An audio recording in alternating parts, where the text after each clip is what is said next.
Hey everybody, welcome back to Area 51. Welcome back to the Star Wars Lounge, and welcome back to another episode of Forgotten Figures, episode number 30. And this is the show where I take you through pretty much everything that I do. It used to be just for figures that were secondhand, but because I do so much stuff, I show you everything. I show you new stuff, I show you comics, I show you figures, and sometimes I'll show you statues, but I haven't done that yet. But anyways, what we're going to look at today are new and used figures and a couple of comic books that I picked up over the last little while. I go to a couple of secondhand stores, and I go to Toys R Us, I go to Walmart, I go to all those places where we all go, and I look for stuff, and hopefully I find stuff. So, being so close to Christmas, a lot of stores are putting stuff on sale already, and I'm going to show you the new stuff that I picked up. And one of the things that I picked up, and I was quite happy to see it, is this Gamerverse Hulk and Abomination Avengers.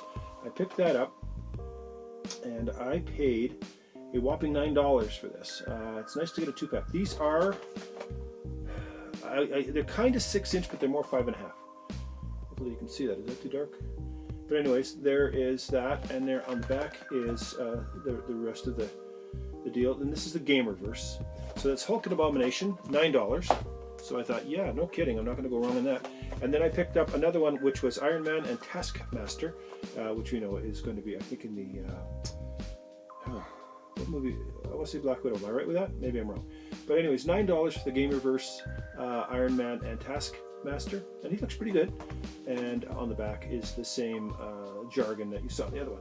Am I going to open these? I don't know. Maybe. I'm not really. These don't need to stay in the box for me, so I may open them. I'm not 100% sure. Then I was at Toys R Us. Up here in Canada, we have Toys R Us, and I picked up the new Rogue. And I got this on sale. This is already on sale. This was on the pegs for close to 2.5 weeks. Not a single one sold. Same with the what's his name? A Gambit. The Gambit never sold. These already. I got this for $19 up here in Canada. That's very cheap for these retro carded figures. And I imagine when I go back to get Gambit, he'll probably be even on sale. So these are massive peg warmers up here in my end of the world. And there's the back of the card. And I'm glad, because I like the figure, I like the card. I'm going to leave her in here for now. I don't think I'll be taking her out, but I will be picking up Rogue the next time, or sorry, Gambit the next time I go, and keep both of these together. But if I do open this, I'll open this on camera, or I may pick up one to open. We'll see. We'll see. I don't know. 100% don't know.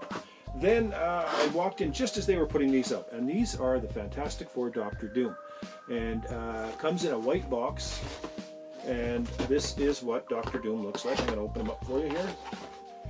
There we go. Pull them out of the box, and there is Doctor Doom right there. Good looking figure. This is for the Fantastic Four line, and you know, there's talk now of the Fantastic Four movie. I know there's some controversy over this figure. I'm not really sure what it is. I don't know what the deal is. I haven't had my ear close enough to the ground to know what the controversy is. I just know some people, there's a bit of a controversy with this figure. I'm all over any kind of Doctor Doom that I can find. I've got the quarter scale premium formats from Sideshow Doctor Doom. So I'm a big Doctor Doom fan. If I can find anything Doctor Doom. And I'm going to leave him in the box for now. And I may open him a little later. I don't know. We'll see. Most of the stuff, I'm an in-box collector, if most of you guys don't know it. I do have a lot of out-of-box figures, but those are used second-hand figures. I very rarely ever open up my my stuff. I leave these on card and stuff. Why do I do it? I do it because I like the look of it. I love the look of it being on card and the way it showed up in the store. Am I doing it for investment purposes? Not really. I've never sold a figure. I've never sold a toy. I've traded, but I've never sold, and I've never even really thought of selling, so I don't do it for investment. It's not why I'm doing it.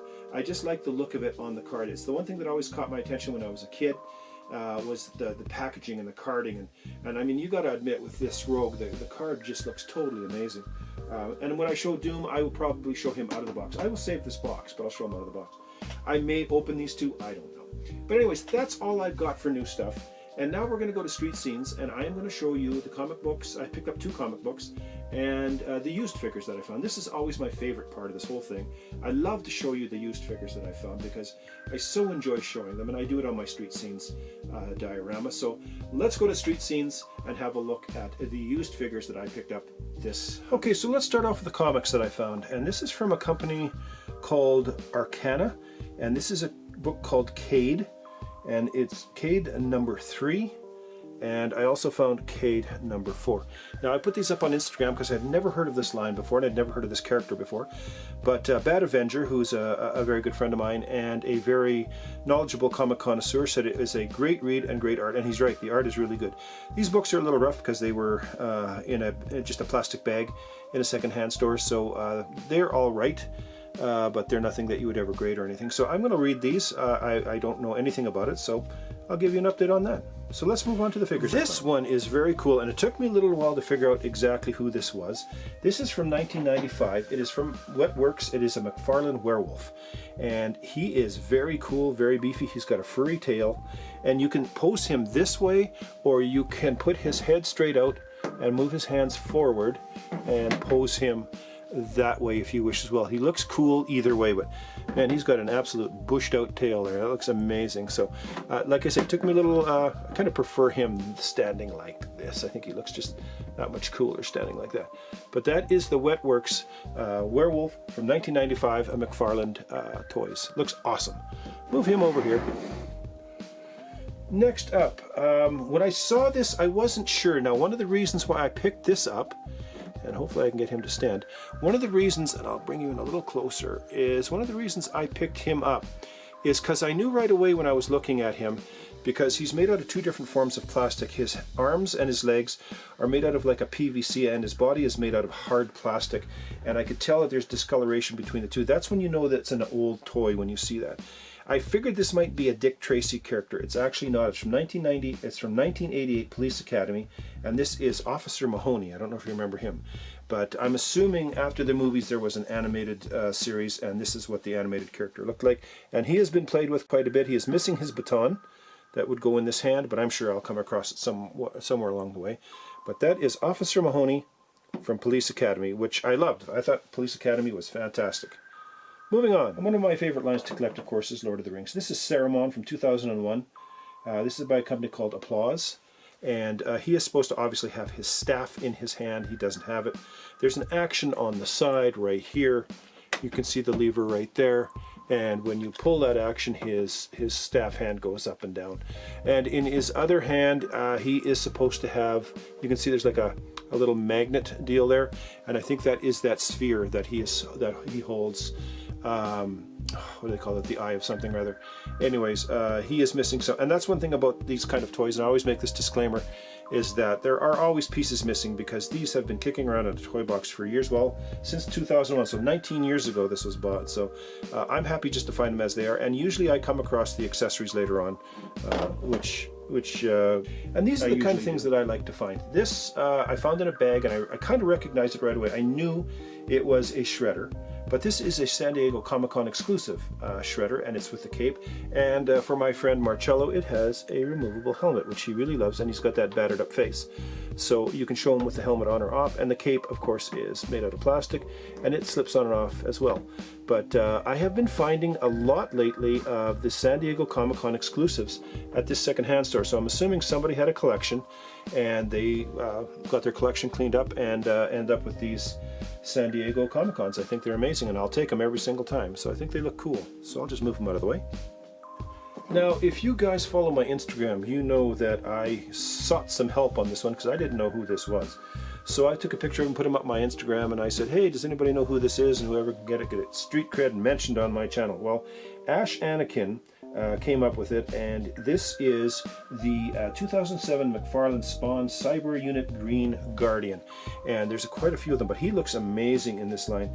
Now, the other honorable mention here was Mike Evans. I'll put their Instagrams below, Mike Evans. And he said, I think it's the Spawn the Curse. Very close. The Spawn the Curse look very close to this.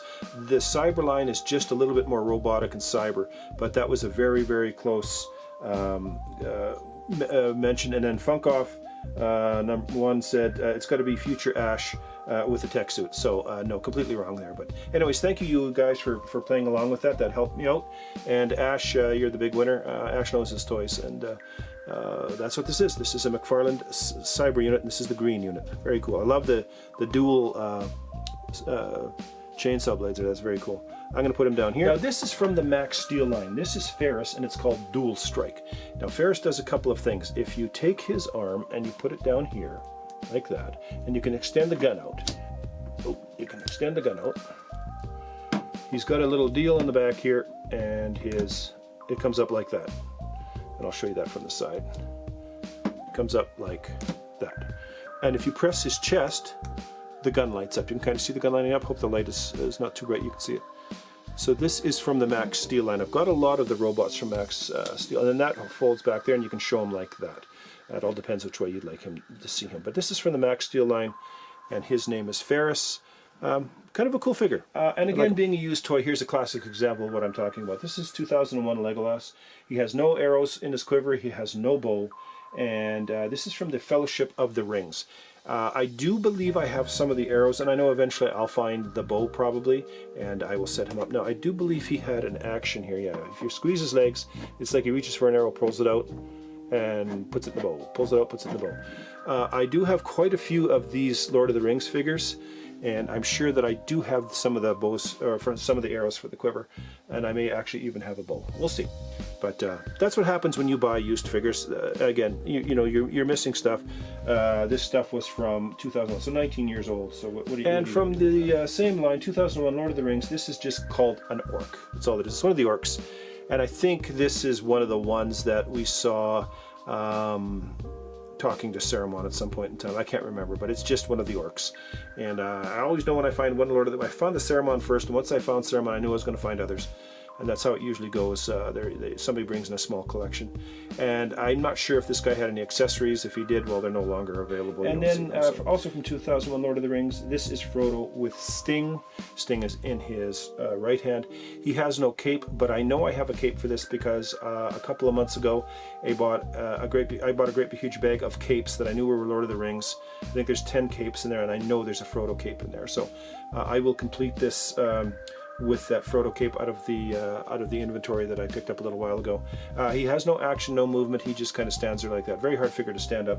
You figure with those giant feet, he'd stand up better. So I will put him aside, and we'll show him next one. This is from 2018. This is the Avengers 3 Doctor Strange. He has no cape. The cape has been removed.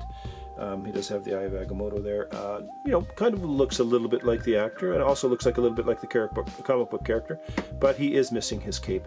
And again, this normally happens when you're buying used figures. There's a real possibility you're not going to get all the items that came in the box. So it's just something to be you understand that, and then you look for these things later on. When I saw this in the bag with a bunch of other stuff, now a lot of the times when I do pick up these things, I usually pick up with about 4 or 5 other things that are in the bag. And in the bag with this guy was a bunch of stuff I absolutely did not want, and it'll go back. But I wanted this guy really bad. This is my first Silver Surfer that I have found used. This is 1994 Toy Biz Silver Surfer. He's 5-inch, but he's missing the board. So hopefully I will come across the board. Probably what ends up happening is the board fell in with a bunch of stuff, and it's in another bag, and I'll probably find it over the next little while as I go to this secondhand store. And I usually do find this the stuff that I've been missing. It seems to happen. So I really wanted to pick this up. I think I'm going to have to wash him a little bit. He's a little dingy, but very happy to find my first Silver Surfer. I think he looks absolutely fantastic. I'm not sure what year this is. This is a Burger King Happy Meal, or what do you want to call it, toy. This is the Cave Troll from Lord of the Rings. This is the one where they're going through the mines of Moria, and they get attacked by the first time when Peregrine Took drops that book with the guy's skull down the well, and this is what shows up.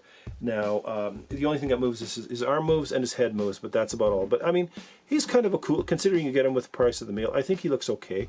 Only reason I take it is because it's Lord of the Rings. Other than that, I probably wouldn't take it. But Lord of the Rings toy from Burger King. I've shown these guys before. This is from a company called Chap May. This is Legends of the Medieval, and this is the Blue Knight. Now, he's missing his sword and missing his helmet, but I do have a couple of these, and Chap May is kind of a big toy maker in China. I'm not sure if they're in existence any longer, but a lot of their stuff shows up here. Sometimes a lot of people confuse this for the Schlage toys. Now, he does have a battery in the back. I'll have to take him apart. So he actually had something happen. I'm assuming, and this is a guess, but I'm assuming this belt or his chest lights up, I'm assuming. Something like that. And the reason that I say sometimes these get confused for the Schlage toys is because in the same bag with him was this guy. And that is a Schlage toy, and that is Knights, and this is the Griffin Knight, and he is a magician, and he's got translucent shoulder pads. He is missing, I think he has like an axe or something like that, but sometimes it's you can confuse the Chap May with a Schlage, and the Schleg is a little bit higher end figure to find, but these you can confuse the two, and you can see why. It almost looks like they come from the same. You know, he's got the eagle there, he's got kind of a bug there, it looks like it could be an eagle. But I do like the translucent on his shoulders, on his pauldron, or not pauldrons, but on his thighs there. I think it looks really good. But and his helmet's got some very cool translucent stuff on it. And of course that'll drive Marcello crazy, because he loves translucent. Translucent and glow in the dark, I think that's Marcello's. This is from 2012. This is a Hasbro 6-inch Doc Ock, and he is from the animated series. Now, he is missing 2 of his tentacles. I'm assuming that I will come across them in a bag at some point. A different looking Doc Ock. He's armored here, and like I say, he is 6-inch, and he is from the animated series, and you can kind of see on the back where the other 2 go. So I'm assuming I will find those as I continue to look at this place. I go about every 2 weeks, and usually I will recognize the other tentacles eventually and get them off. And this one's got a broken tentacle here and a broken tentacle here, and he's kind of roughed up. So he was played with pretty hard. I mean, he didn't live an easy life. He was played with pretty hard. Probably had many battles with Spider-Man, and the kids probably just loved it. And I'm always happy to find a wrestling figure. I really like finding these, and I love putting in my wrestling rings. Because I mean, I got him, every toy you see here I got for less than $3. It was $2.99 sale. So I paid $2.99 a bag, and sometimes out of a couple I got 3 in a package. But anyway, this is 2004 WWE Jakks Pacific Undertaker, and like I say, I'm always happy to find a wrestler that I can put in with my rings. So again, very cool. You know, you get these for next to nothing, and they're not cheap. And I'm a sucker for the Hulk. Now this is, again, I think this was a Burger King Happy Meal release, and this is Hulk. Now he does have an action, and if I hold him up, you can see him. He does have an action, and he does that. Flex. I think that looks pretty cool. So, and I mean, he's very cheaply made, but I mean, a Hulk, I'm a sucker for a Hulk. You can see his arms are just kind of open like that. But this was a Happy Meal toy, or what, I don't know, I guess a kid's meal toy from Burger King. And he looks like the Hulk. I think he looks pretty darn cool. And just love him. I'll just move him out of the way. And then one other thing I found was these. I mean, how many of these do we find? I must have found 10,000 of these by now. And it's an AT-AT that came in that Hot Wheels 2-pack. I think the Snow Speeder was the other one, but I must have 20 of these things. But that's it for the used stuff, guys. So let's go back and close out, and we'll get this over with. So let's go back. That's it for another episode of Forgotten Figures and new stuff and Roundup and whatever I found. And of course the 2 comics that I found, the Cade comics. I'm going to read these. Thank you, Bad Avenger, for letting me know that this is a good series. Hopefully I'll find some more of those as I keep looking. Thank you for tuning in. Let me know what you think. Which was your favorite? The new stuff, I think if I had to pick something out of the whole works, the Doctor Doom, I think, would be my favorite, and this Rogue would be a close second. Out of the used stuff, I probably would have to go with the Undertaker figure. I always love finding those wrestling figures. I don't know what it is. I just love finding them. And but that's it. Thank you for stopping in. Area 51. I show a lot of this stuff on Instagram, so if you don't know my Instagram, it's Mike_area_51. I'll put a little message below. And if I can remember, I will link Ash Anakin, Funk Off One, and Mike Evans or Nevens for their Instagram guests. Thank you guys for playing along. I'm going to do this every once in a while on my Instagram. I'm going to throw up figures that I find, see if anybody knows. And what you win, street cred, is what you get. And my many thanks. There's a lot of knowledgeable people out there, so I appreciate it. But anyways, thank you for stopping in. Take it easy, subscribe, do, don't, whatever you want to do, and visit me on Instagram, and we can shoot the crap. Anyways, Area 51, Home of Superheroes. We'll catch you all later. Bye-bye.